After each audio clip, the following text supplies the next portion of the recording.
On this episode, we talk to a young fella by the name of Chatwan Mongkok about his brand new news site, Soiciety. So if you've ever wanted to dig into the nitty-gritty news stories about Bangkok behind the scenes, you'll dig this episode of the Bangkok Podcast.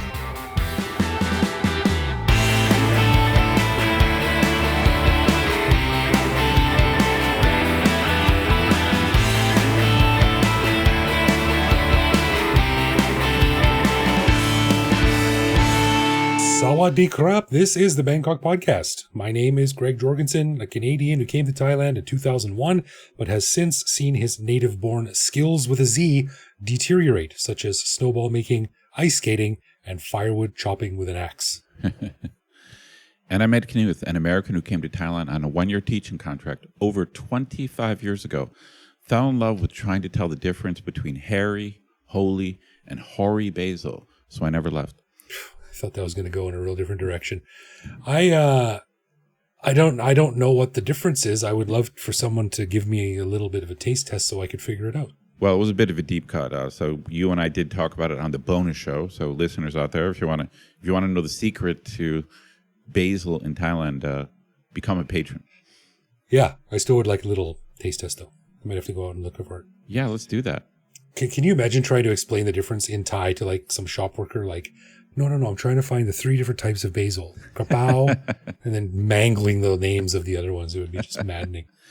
Well, this is the kind of expertise that you and I will build up to make ourselves special. Basil experts. All right, we want to give a big thanks to all of our patrons who support the show. Patrons get every episode a day early, behind-the-scenes photos of our interviews, a heads up to send questions to upcoming guests, and access to our Discord server to chat with me, Greg, and other listeners around the world. But best of all, patrons also get an unscripted, uncensored bonus episode every week where we riff on current events and Bangkok topics. On this week's bonus show, we chatted about Greg's frustrations with setting up a new PC for his son as a proud Mac fanboy, updates from my ongoing moving saga, which seems to have been sorted out mostly, as well as further updates on the Thai political situation, and a shout out to the mad scientist at the TCDC store at the old post office where Greg recently bought and enjoyed some vinegar-flavored ice cream. Mm-hmm. To learn how to become a patron and get all this good stuff, plus full access to over 800 bonus and regular back episodes, click the support button at the top of our website. Totally. And if you don't forget, if you listen to us on Spotify, you can now hear all of the bonus shows there as well. If you're a patron, simply link your Patreon account to your Spotify account, add our new little feed called Bangkok Podcast Badass Patrons Only, and you can hear the regular and bonus shows in the same place. For sure. All right, on this episode, we are joined all the way from New York by a young fella by the name of Chatwan Mongkok. You might not know the name, but if you spend any amount of time on the Bangkok interwebs, you might know his brand new product, a website and newsletter called Soiciety that focuses on the news and issues that make Bangkok tick. Now, far from the sanitized and hyper-edited news from the big news sites, as well as the cheesy tabloid-style news from the trashy nightlife websites, Soiciety discusses stuff that real Bangkok nerds can sink their teeth into, and which probably isn't covered in the day-to-day English media. Things like trash collection fees, water pollution stories, behind-the-scenes transit news, and issues from City Hall and the BMA that affect the day-to-day life in the city. It's a really refreshing take on Bangkok's news, so Chatwan joins us to discuss how he does it, why he does it, and what's on the horizon for Soiciety.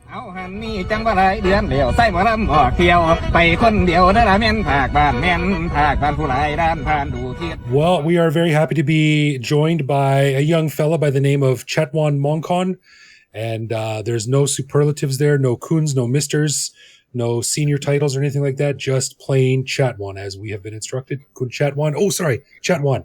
Welcome to the Bangkok Podcast. Thank you for having me. How you doing over there? Where are we calling you from? And what's going on?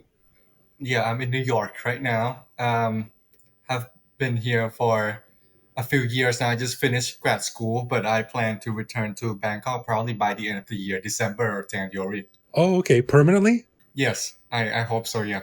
Oh, wow. Okay. And of course, a lot of the interviews we do are often just with me, but we're also joined by my esteemed co-host. Where are you there? I am here. I'm here. It's nice to meet you, Chatwan. So the reason we I wanted to get you on the show was that you are the brains behind a really cool new website and newsletter called Soiciety. And I have heard a little bit about this from several different people, and I checked it out. And I'm really impressed by it, man. It's a really cool site that is sort of aimed, it's kind of doing in print what we try to do in audio, which is talk about Bangkok for Bangkok geeks and people who really want to understand how the city works.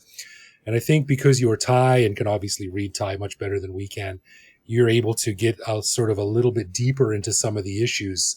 And it's really interesting reading for people who are interested in how the city works and what's going on. So can you talk a little bit about how you arrived at it and what the process was to get you where you are now? Yeah, it's something that's really new, right? I just started it in July, so 2 months ago. Actually, tomorrow in 2 days would be 2 months um, anniversary, I guess, if you can call it that. But so the idea of it is just like I feel like Bangkok doesn't have local news, and even though it's the capital city and everything runs through Bangkok, every media outlet is in Bangkok, but most coverage is nationalized, right? National politics, national economy, but there's nothing that's like local when local things are the things that actually affect how people live in daily life. And a part of how I came to that was like working in the States here. I was a local reporter in Connecticut for a few years, and covering town hall, higher ed, and then reading Thai media. It's just like a different perspective of things. And now being in New York, to a big city, to a lot of like local news outlets here, that's like hyper focused on different neighborhoods, hyper focused on the city hall rather than what's happening in DC, right, or what's happening in Albany, the New York State capital. It's something that I feel like it's a big gap in Bangkok, where it's a city of what 11 million people, right? But Yeah. there's no really reliable source of local news that you think of like, oh, I want to know about Bangkok. I go to this website, and it's even harder to find in English. Interesting. Yeah. Chatwan, do you mind me asking, how did you end up in the States? What's your background?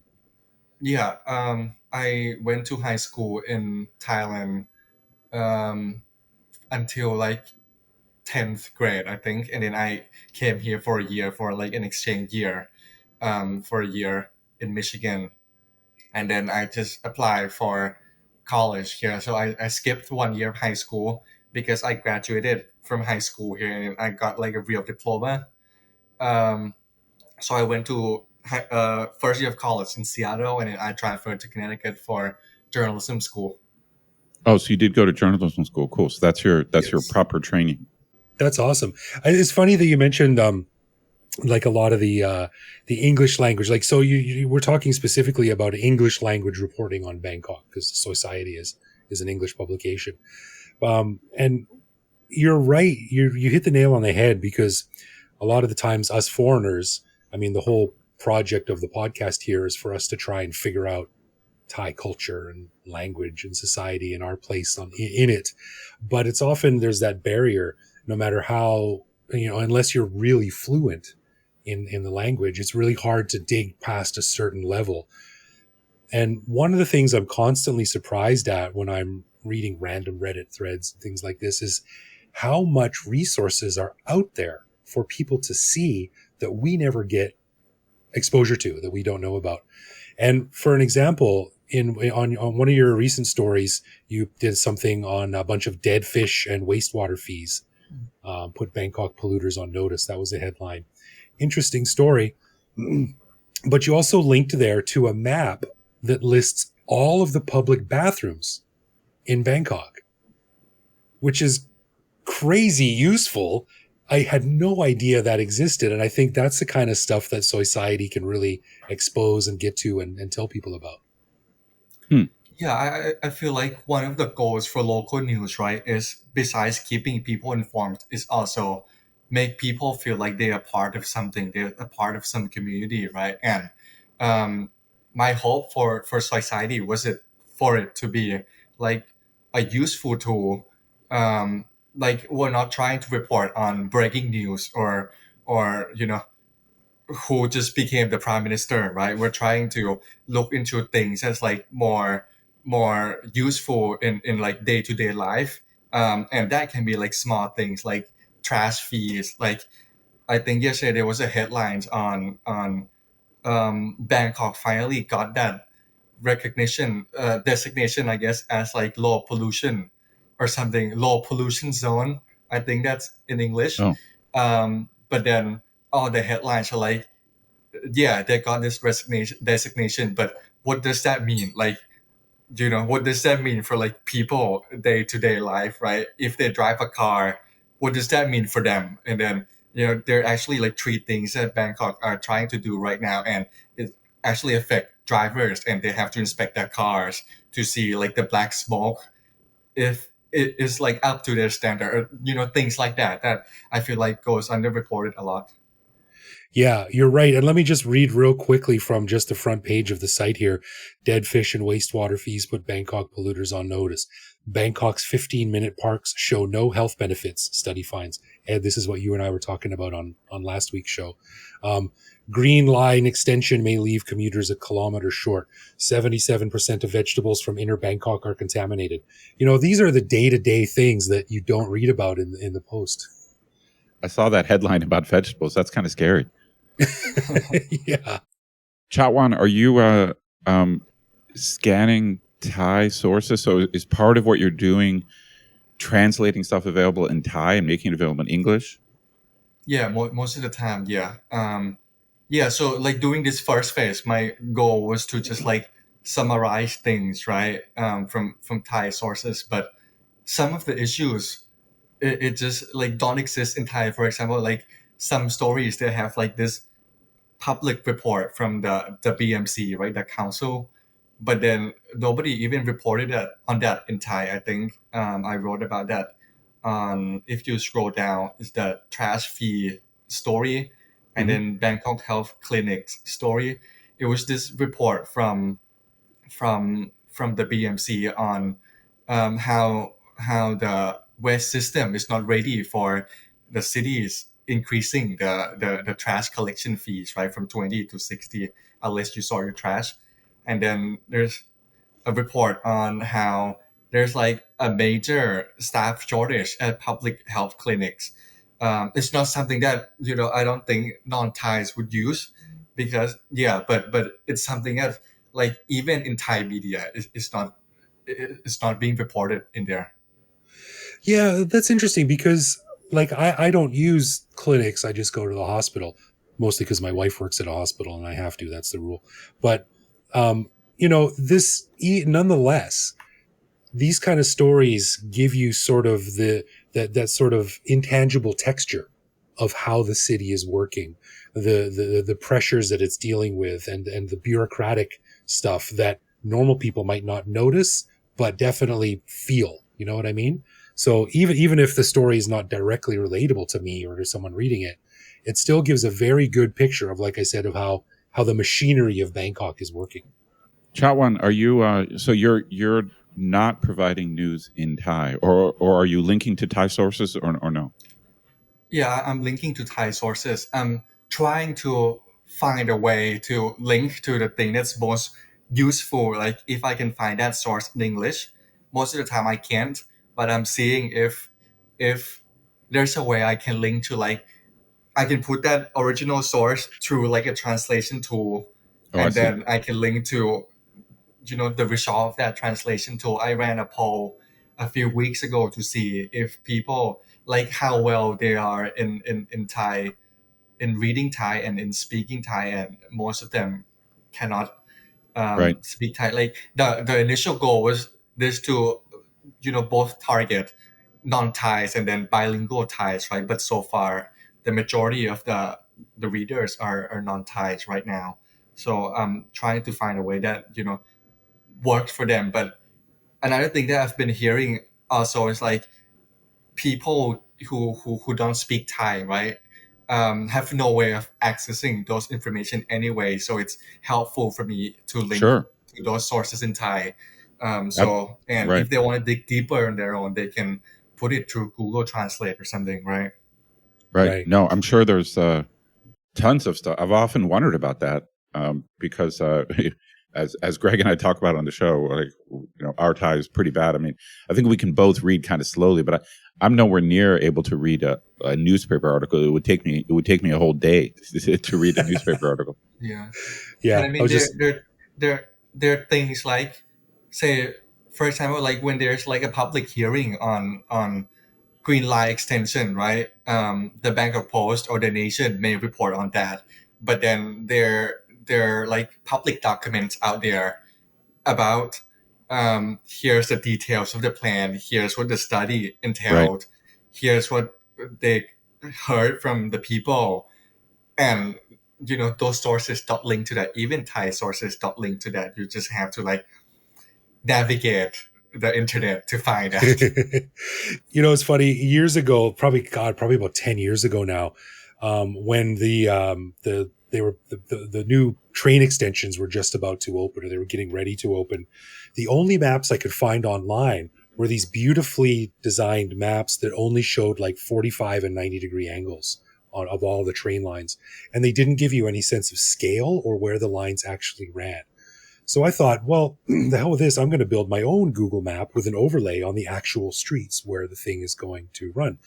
And I think I even beat Richard Barrow to this one. I think I was the first one to do it. But so I embarked on this project to go to all of the different websites and all of the different companies that were listing the progress of the construction. And dude, it was a nightmare. It took me weeks because every site was different. Half of them had broken pages and links, and they were all in Thai, and there was no consistency for it. And it was just really, really hard to find something simple and straightforward, or something you'd think would be relatively simple and straightforward. Yeah, I mean the amount of information on the web is astounding, but it needs curation. It needs someone, I think, like what Chatwan is doing, to go through it and filter it and present it to an international audience. Right. And you said that a lot of the stories on your site are they reported in the Thai press, or are they just generally not reported? Both. Really? So why wouldn't some of these stories be reported in English in the Post or the Nation or other English sites? Like, it's useful, valuable information. It's not super esoteric. Why wouldn't they talk about this kind of stuff? I don't know. That's a good question. I don't know. Yeah, but if I have to make like speculation, I would think that the idea of like journalism has always been like very top down, right? It's like editors telling you, journalists telling you what to know. But I think I'm trying to like come at it from like a different approach. I like to ask my readers what information they need, and then I go from there. And a lot of people, like, if you subscribe to the newsletter, there's like a reader survey, that like onboarding survey that you replied to when you subscribe, and I use that to inform what type of stories I'm going to prioritize. um, a lot of people say transportation is a big thing. So and you see that in the back end stat too, like story about the Green Line extension, right? Made it commuters kilometers short. When the headlines is about public transportation or infrastructure, a lot of people read it, and open rate, click rates will be really good. You look at like what link people click, and links to like map for 15-minute parks did really well. Links to map of the every electric train, BTS, MRT, and SRT lines have done really well too. So yeah, I think the approach is a little bit different. If I have to give you an answer to that, but I don't know why they don't cover this stuff. I think it's useful too, and Uh, maybe their focus is more like national, hmm. stuff rather than like local. I have a question. Obviously, since your product is in English, it's geared primarily towards foreigners mostly. But I wonder if there are English speaking Thais or like I teach international programs, so I'm familiar with inter Thais. And I wonder if the kind of stuff you're reporting or the style of your reporting, it might be something that they can't easily find in Thai. And so I wonder if just, especially the fact that you went to school in the States, maybe your style of stuff could appeal to actually Thai people. Like, do you know if there are Thai people using your site or if there are many? It's like very, very small. Like, I don't know what percentage, but I would guess less than 10%.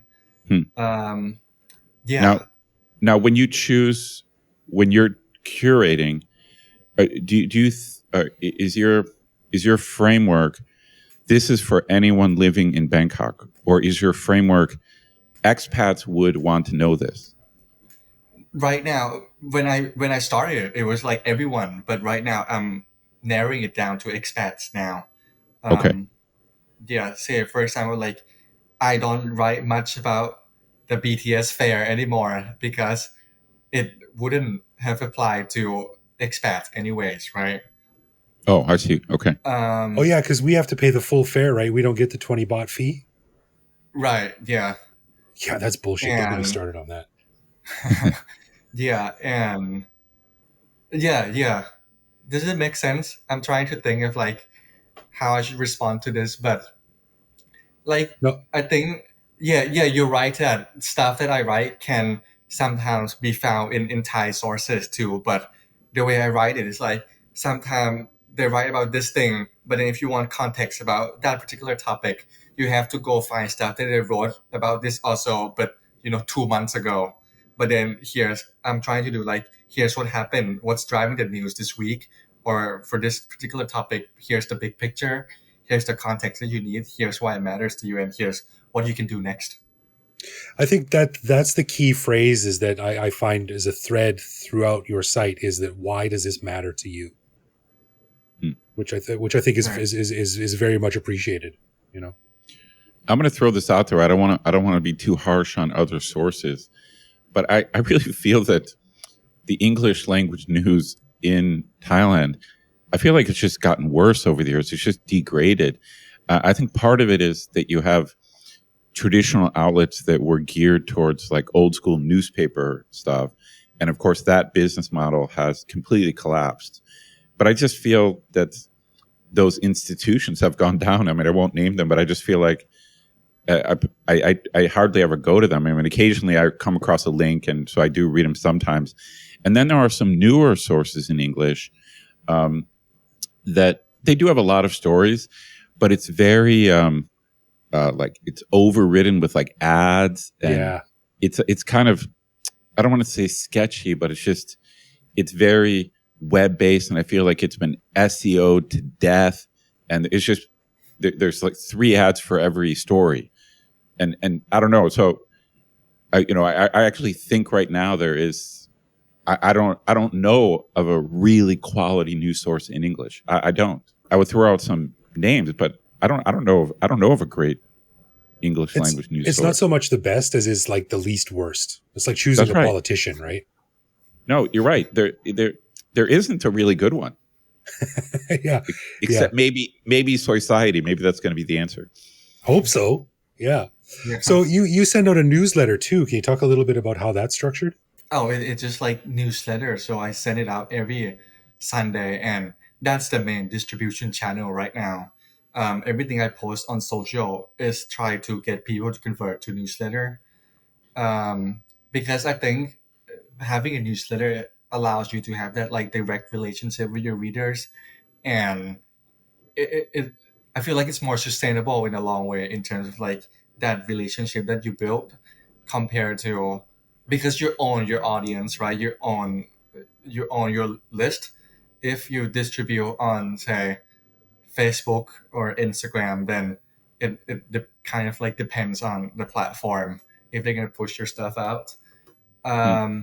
And then yeah, the when I look at the stats, I look at like open rates, I look at CTR instead of like page views Right. because the focus is on the newsletter. Yeah, you've seen that with all the platforms like, like Substack, which is massive. And I think the big media organizations, when Facebook first started to dip its toe into the news pool, I think they went all in on it, and a lot of them got burned real badly. So Substack had a sort of a different model, which lets you control to a greater degree who sees what. But I think keeping it well within your own control is probably a smart thing to do. One thing a special request from me, and also I'm going to speak on behalf of my buddy Scott, who sometimes co-hosts the show when Ed's not around. What we hate, especially with the Bangkok Post, is when we read a story and they have a story about something geographically in Bangkok, they never ever use a map. And I don't know about you guys, but whenever they say like, oh, in the Pongkapuka district or something, I don't know what that is. I don't remember all the districts in Bangkok. And they That's never funny. ever use a map, even online. And it would be so helpful, even if they just had a Google embed code or something like that, a Google Maps thing. So please, can you try to have that? Because it would really help the readers out. That's a special plea. I've been trying to do that. I think one story that I've seen, not sure it was from the Bangkok Post or somewhere, but I guess everywhere when they wrote about Songwat a couple of weeks ago, everyone was writing about that.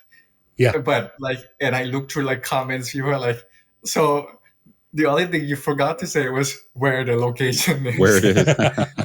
Yeah, or how to get there. It's just, you would think it's the most important thing for people to know, right? The other thing I like is your focus on practical information, because there is there's some quality information in English, but it tends to focus on nightlife or bars or this cocktail place, which is fine. That's a type of journalism. Like what to do in Bangkok this weekend. There's that kind of stuff. But I like this focus on, hey, I'm living here, I'm going to be using public transportation, or this fare is going to go up, like this type of nuts and bolts. I kind of agree. It doesn't ring a bell. I don't know any other source that's focusing on that type of stuff. Have you gotten any pushback or contact from when a Thai person launches an English language publication like this? I mean, I don't. You're just a single guy doing this. It's not like you have a corporation behind you or anything like that. But do you get any contact from other Thai news organizations who are sort of in the same space, or is there any outreach? Not yet. No. Okay, that's good. No one's leaving notes taped to your door with a knife or something like that. No. I was curious how you're getting the word out, because I only heard of it through Greg. Is there any special way you're promoting it, or what's the marketing plan? I don't really have a marketing plan right now. It's something I'm trying to work on, but we're at about 400 readers right now. But how I got this 400 was the first week. I think I posted on Reddit and that's where I saw it. Yeah, it was mostly on Reddit. First couple of weeks, and I didn't have time to post. I reached out to different groups, different nonprofit groups, chambers of commerce, Gotcha. posting on different Facebook group. But that's about it. And I've been making some reels on Instagram and Facebook to try to get some conversion too. But yeah. Is the direct website the main way to consume it? That's the gateway, and the social media feeds into that, or is that the way it's set up? Yeah. So the goal is to try to get people to subscribe, to sign up, right? And then hopefully they read through email. I've heard from some people who are just waiting for the link on Facebook, and I have to tell them that sometimes the issue comes out on Sunday morning, right? I don't post on Facebook until Tuesday because I don't have it scheduled, because it's not the main distribution platform. Oh, gotcha. And it's just me doing it. So right. It's I don't have time to yeah. Okay, so email is the main way. Yeah. Gotcha. Right. Gotcha. Right. So looking ahead to the future, then, like you said, you're going to be coming back to Bangkok by the end of the year. Are you going to keep it going? What do you have any long-term plans? And sub question, is this isn't your main gig, is it? Is it just going to sort of a side project for you? It's a side project because for now, but I hope so. I'm trying to spend like the first 6 months to try to see if there's like, uh, if it's viable for it to be, a real business, right? That I can do by myself and like generate enough income for just for me, like without any employer or anything. Um, but it's not my main thing right now. I also run another newsletter in the US focusing on student journalism in the US, and then I do some consulting work with like publishing teams of like a firm that helps with like student media organizations in the US too. But long term plan, I'm exploring how to monetize Soiciety. Right now, we have a voluntary support program called Soy Builder.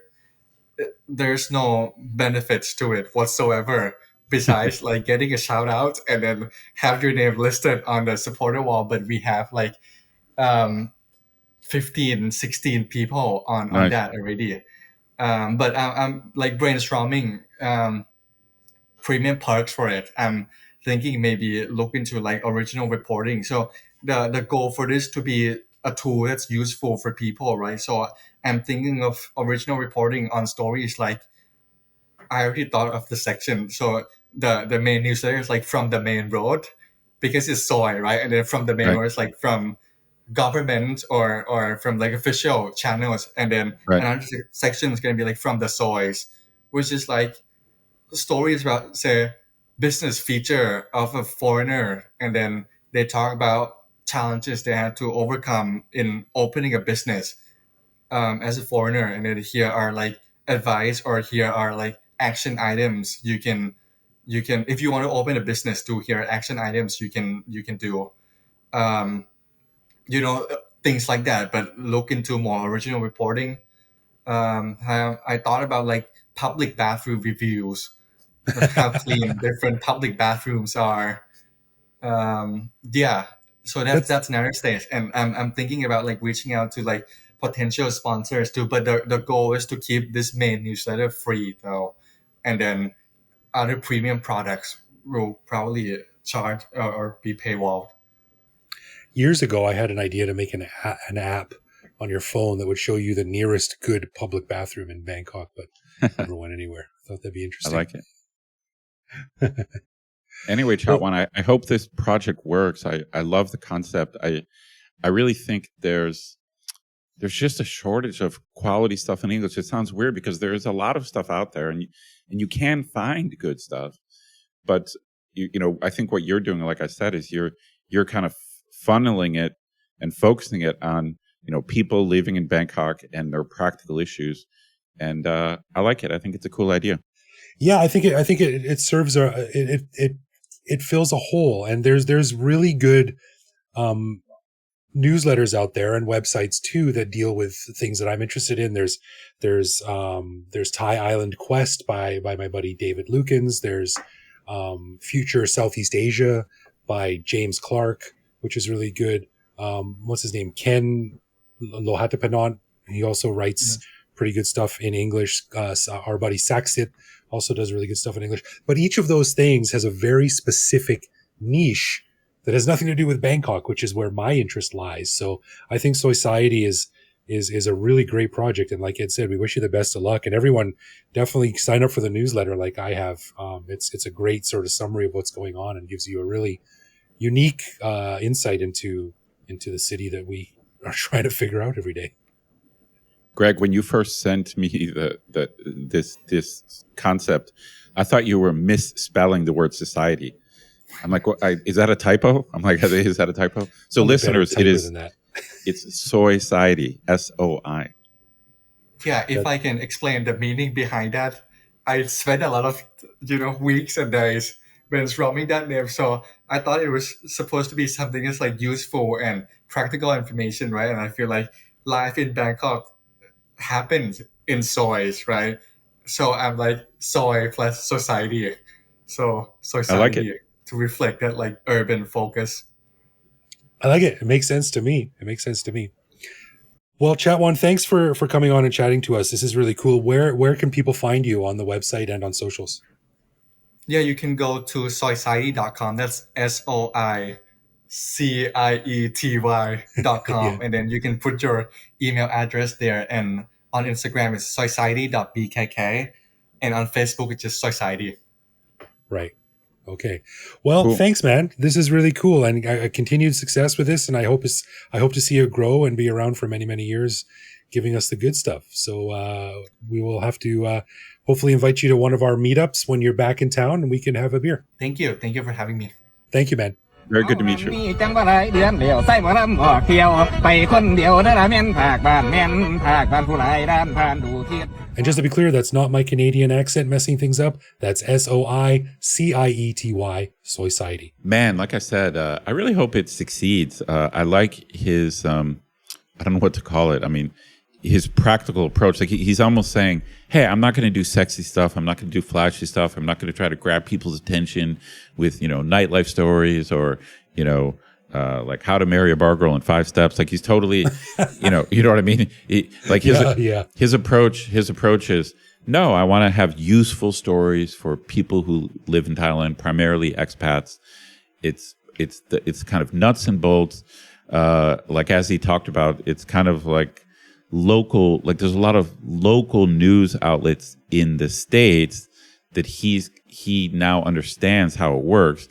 And I do think there's a little bit of a hole in the market here for that solid, local, practical news. Yeah, I agree. There's a really good newsletter that I get called Morning Brew, and it's really good. And it's a very similar structure, I think. Soiciety has a very similar structure, and it just sort of hits the sweet spot between like useful news, but in bite-sized chunks, and it gives you the option to learn more if you want to chase it a bit further. So, right, like he said in the interview, it's news that is useful, actually. That's right. Useful. Yeah. No, I love it. I wish I knew more. I don't know much about the business of journalism, and of course, like most businesses these days, the business models have changed with technology and AI. So I have no idea how to make something like that profitable or how to monetize it, but he seems like he's on top of it. Hopefully, got my fingers crossed. Yeah, and it's good when I see young Thai kids like this. I sort of sit back and I'm like, all right, there's good people out there with a good head on their shoulders that are hopefully going to steer the country right in the future. Yeah, doing interesting stuff, and I'm a fan. Me too. And again, highly recommend signing up for the newsletter. Good stuff, and we wish Chatwan all the best. For sure. Cool.